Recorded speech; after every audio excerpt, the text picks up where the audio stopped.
Manila Broadcasting Company. Sa balita, komentaryo, isyu, serbisyo publiko. Aksyon Radio! Sa Bacolod, Aksyon Radio! Aksyon Radio!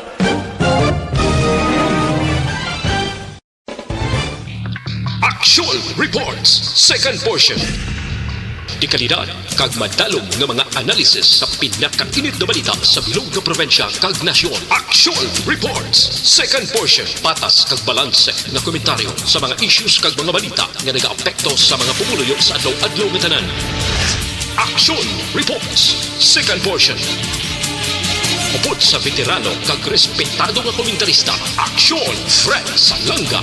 Karon adlaw Martes, pizza 2 na bulan sang Pebrero tuig 2021. Anano ang mga balita kag mga isyu?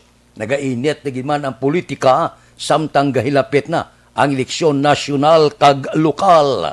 Ang mga survey ginawa-guwa na. Inulot-ulhot na nga daw mga uhong ang ngalan sang mga kandidato. Ang survey sang WR Numero Research nagwa survey sa pagkasenador ang nagapanguna Escudero Villanueva. Amo ini ang nagapanguna sa survey sang WR Numero Research. Sorsogon Governor Francis Escudero kag Senador Joel Villanueva amo ang nagapanguna sa pinakabag-o nga survey sa pagkasenador. Si Escudero nakakuha sang 64.6% nga ginpatigayon nga survey halin sa Enero 11 tubtob 16. Si Villanueva nangin ikaduha 56.6%. Ginsundan ini sang mga senador Sherwin Gatchalian kag Juan Miguel Subere. Pangatatlo kag subuman ikaapat sa 55.4% kag 55.1%. Ang representante sang Leyte nga si Lucy Torres Gomez nagpabilin sa ikalima nga pwesto nga may 50.6%.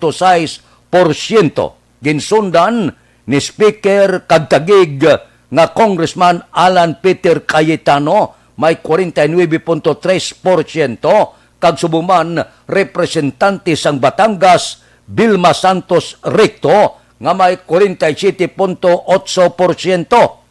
Bao kalusot pa ho ang cardiologist nga si Willie Ong ginukuparya pa ang ikawalo nga spot nga may ara 45.9%. Ginsundan ni Senador Risa Hontiveros, 44.8%.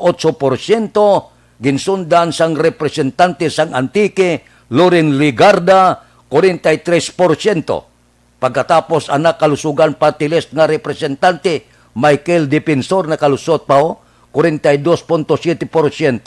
Kag Deputy Speaker kag Buhay party list nga representante Lito Atienza, 40%. Ang gobernador sang Cavite, John Vic Rimulya, kag Senador Richard Gordon nagpatas sa ika-13 nga pwesto nga may 36.1%. Ginsundan ni Senador Francis Pangilinan nga may 36%. Nakalusot pa kung magpapili si Public Works Secretary Mark Villar nag-rank ika-16 nga may 34.9%.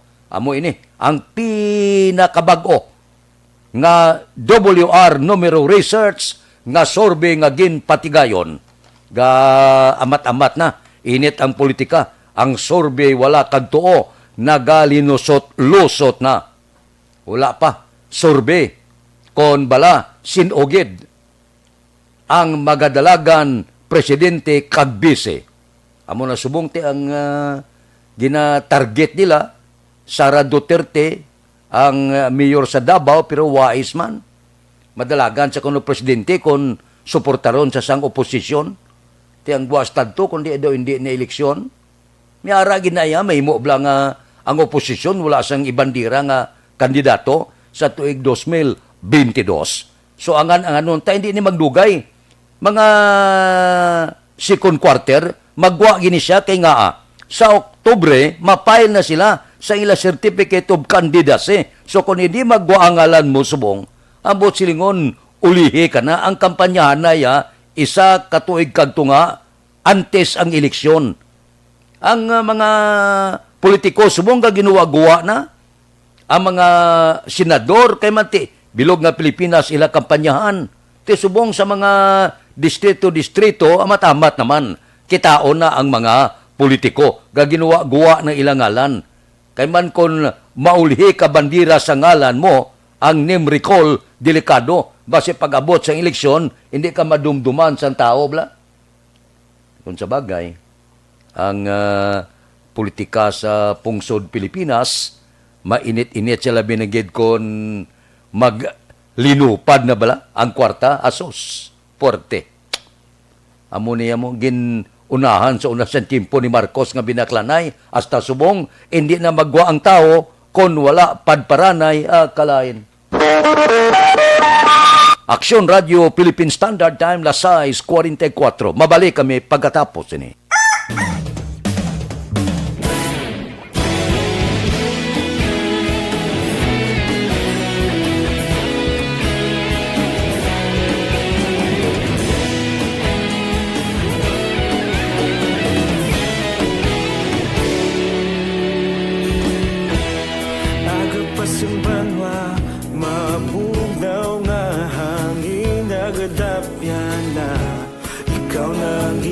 Pamatian namon ginasandigan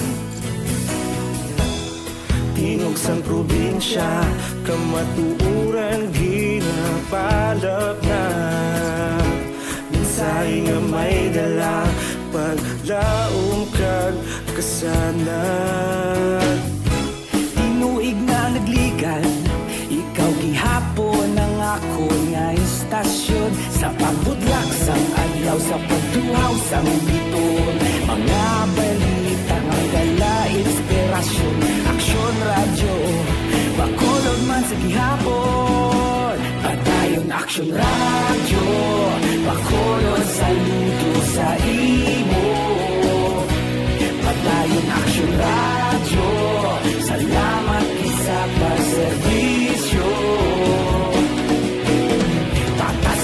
balanse, patuod nga mensahe, wala sang hinadang piligan. Padayon Aksyon Radio.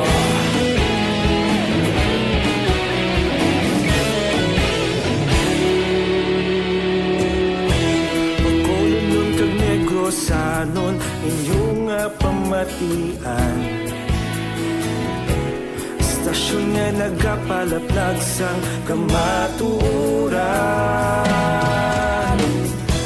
Mabakod nga prinsipyo Reporter handa sa serbisyo Kahapon, karun kag sa gihapon Kita magapadayon Tinuig na nagligan Ikaw gihapon ang ako nga istasyon Sa pagbutlak sang adlaw sa pagtuhaw sang biton Mga balita na may dala inspirasyon Aksyon Radio, bakolon man sa gihapon Padayon Aksyon Radio, bakolon saludo sa imo Padayon Aksyon Radio, salamat sa pagserbisyo Patas kag balanse, matuod nga mensahe Wala sang hinadang piligan Padayon Aksyon Radio Una sa balita, una sa aksyon, sa bakolod Aksyon Radio.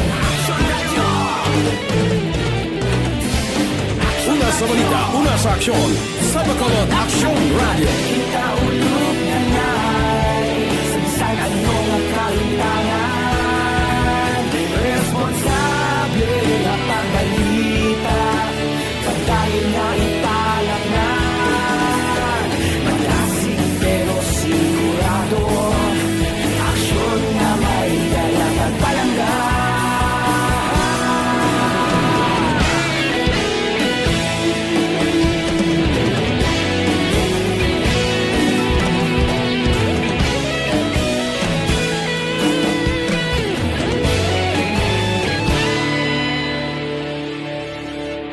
Padayon Aksyon Radyo, bakolod saludo sa imo. Padayon Aksyon Radyo, salamat gid sa pagserbisyo. Padayon Aksyon Radyo, bakolod saludo sa imo. Padayon Aksyon Radyo, salamat gid sa pagserbisyo. Patas kag balanse, matuod nga mensahe, wala sang ginadampigan. Padayon Aksyon Radyo.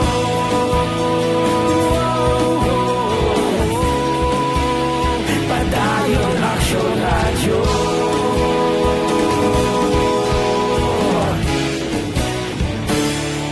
Padayon Aksyon Radyo.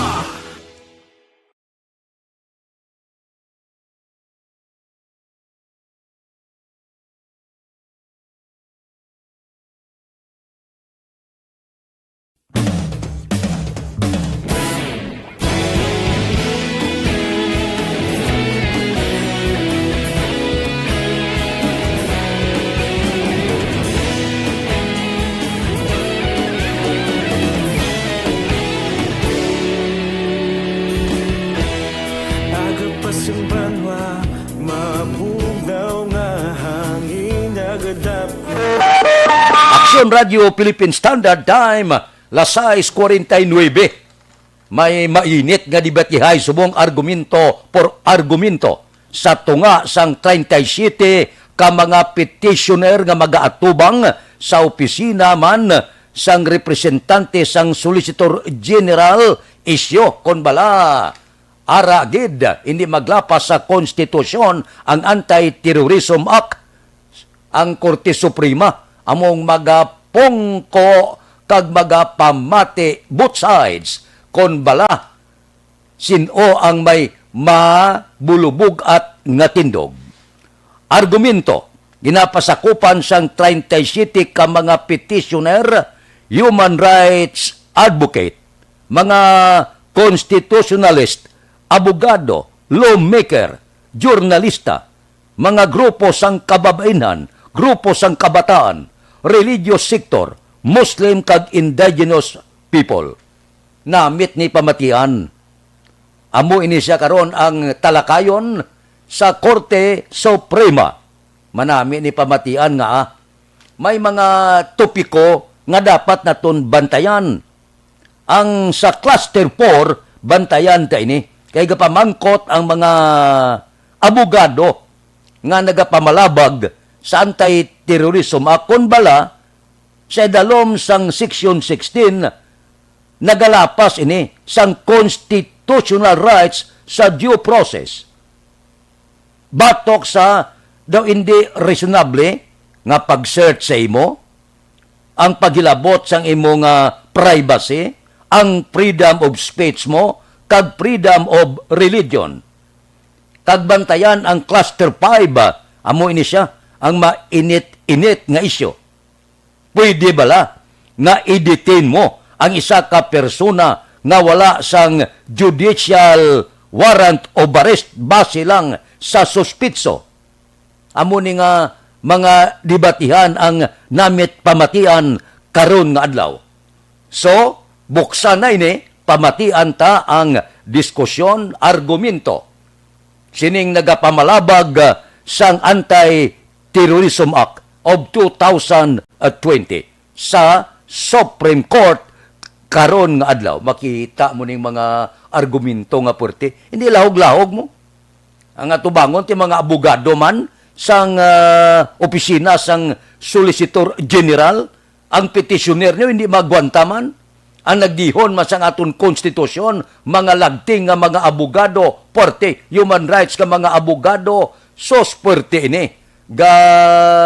Linagabong ni ang oral argument karon nga adlaw. Sundon ta ini kay isa ini sang makawiwiling nga isyu. Kagdakogid ang epekto sa aton sini kasuguan o kon konstitusyon. Aksyon Radio Philippine Standard Time las 6:52. Mabalik kami pagkatapos ini. Mga trabaho.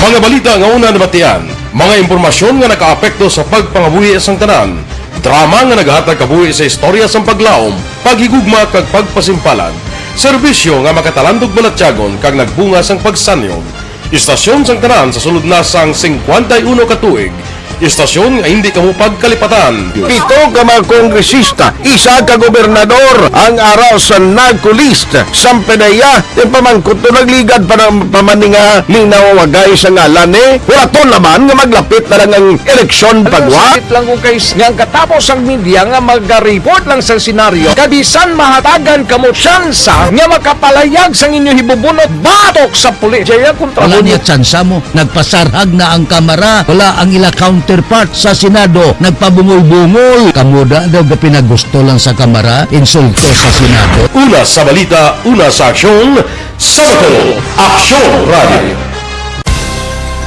Today, DOA is confirming that a 38-year-old female Chinese patient under investigation, or PUI, is positive for the novel coronavirus 2019-nCoV. I issued an order to Executive Secretary Major Dia clearly laying down the responsibilities of each department in implementing the Bayanihan to Heal as One Act. Makabig nga pinakadako nga hangkat nga natubang sang pungsod Pilipinas ang COVID-19 pandemic.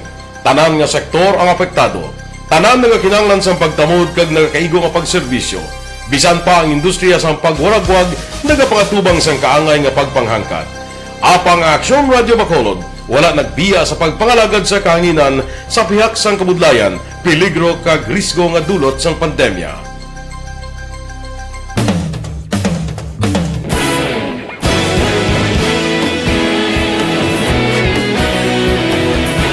Sa sunod na sang 51 katuig, nasaksihan ang dedikasyon sa Aksyon Radio Bacolod sa pagdulong sa mga balita kag impormasyon para sa interes sang mga pumuluyo. Pila na ka henerasyon ang nag-agi, komitido sa gihapon ang Aksyon Radio Bacolod nga mag-alagad sa kahanginan nga tampad, wala sang ginadampigan kag ginahalungan ang kamatuuran. Sa tunga sang mainit nga away sa politika, ang istasyon nagapabilin na nga patas sa pagtalakay sa mga isyu kag problema. Bilang tagbantay sa kamatuuran, ginatagan sa importansya ang tawhanon nga kinamatarong kag nagakaigo nga proseso agud mawaragwag sang husto ang balita kag malikawan ang paglaptas ang salak nga impormasyon. Sa pagluntad sang kalamidad, gindulong sa inyo ang sitwasyon sa palibot kag padayon nga nagahatag sang pahanundom agud maluwas ang kaugalingon, ang pamilya, kalakip na ang tanan nga kaaksyon. Sa tion sang kasubo, nanari-sari nga mga matahom nga drama ang nagalingaw sa inyo. Ang inyo reklamo amon ginpamatian kag ginhatagan sang aksyon. Padayon ang reforma sa serbisyo ang ginahimo sa Aksyon Radio Bacolod agud madulong ang balita sa diin ka man nga Ang bahay. Radio Philippine Standard Time lasing o kun alas 6:56. Antes sa dalasaon ng isyu areho, may pakilala ko sa inyo kung may mga tao nga magpili sa ngabon bala. May ara nga daw hindi santo sa panit. Areho 100% natural ini siya. Wala sang ginsimpon nga chemical. Puro-puro, hindi ni makahalit sa panit. Amo ni siya ang Santon Plus Herba nga habon. Gina-rekomendar naton mangod maayo ini siya gamiton. Hindi lang daw ka ang kutis mo daw hindi maayo, bahol-bahol gawa. Papino kutis ini kag natural.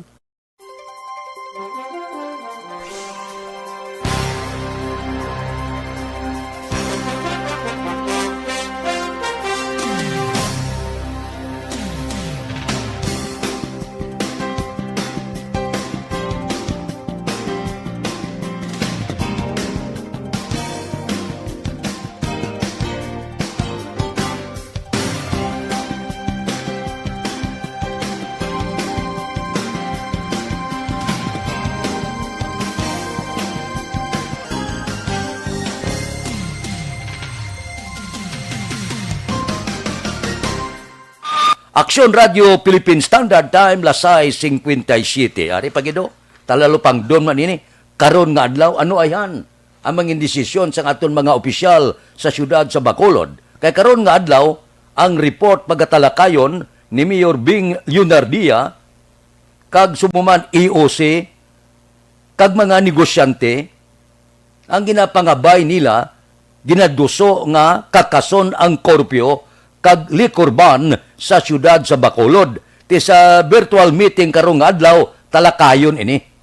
Kung madumduman, nagpadala sang sulat ang pila ka negosyante sa Bacolod kay Mayor Bing angot sa pila ka mga proposal para liwat mabuhi ang ekonomiya. Kag isa sang ginaduso ang pagkakasang korpyo kag likurban para makabulig sa mga negosyo kung gabi. Ilang taon ta, hindi man kita makasiling kung anong desisyon sa aton mga opisyal, kung ano ang mga desisyon pagpungkuanay, upod sa mga negosyante kay Mayor Bing Leonardia, upod sa opisyal sa Bacolod.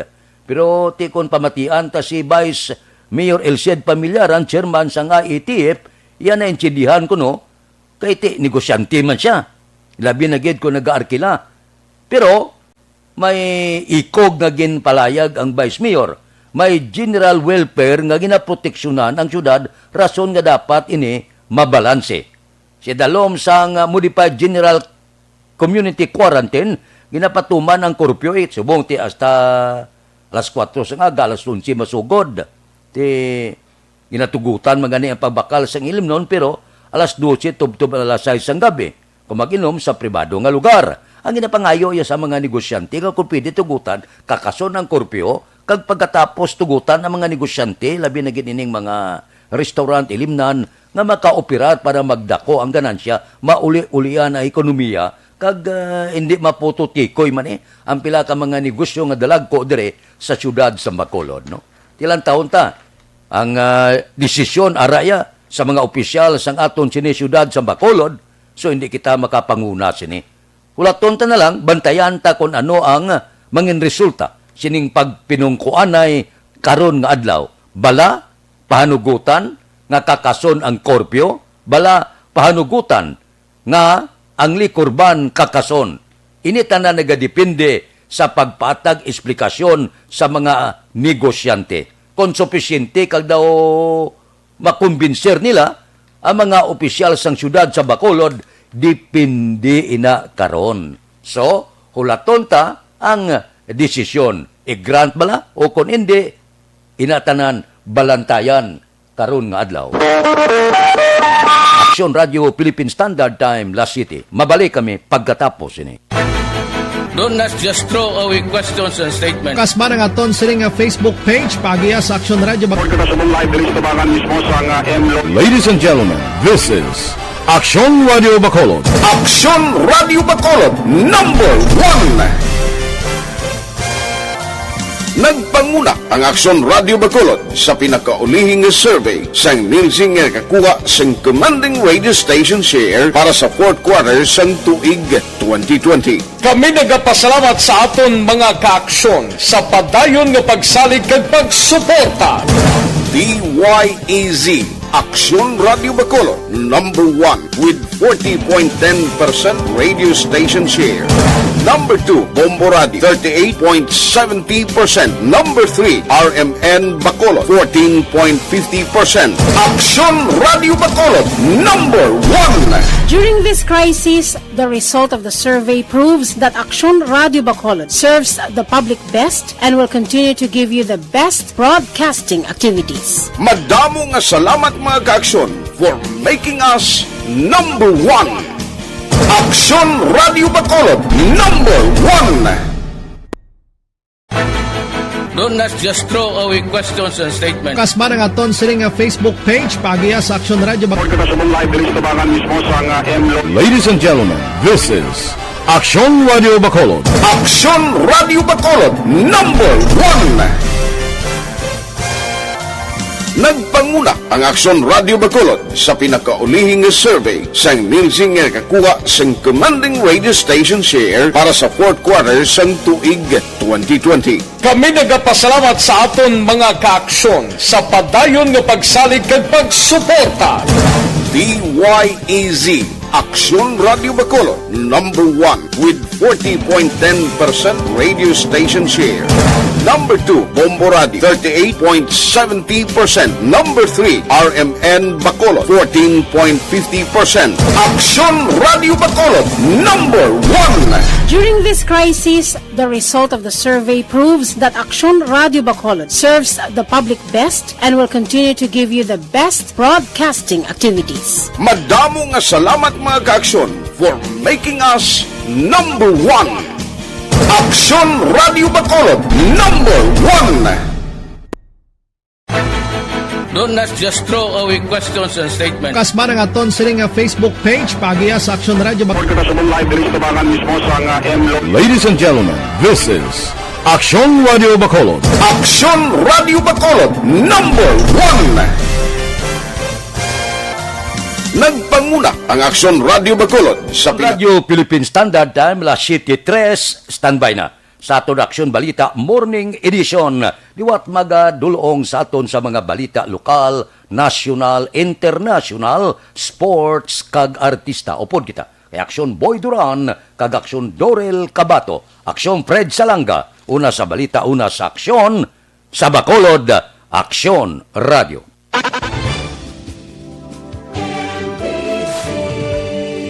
Manila Broadcasting Company. Sa balita, komentaryo, issue, serbisyo publiko.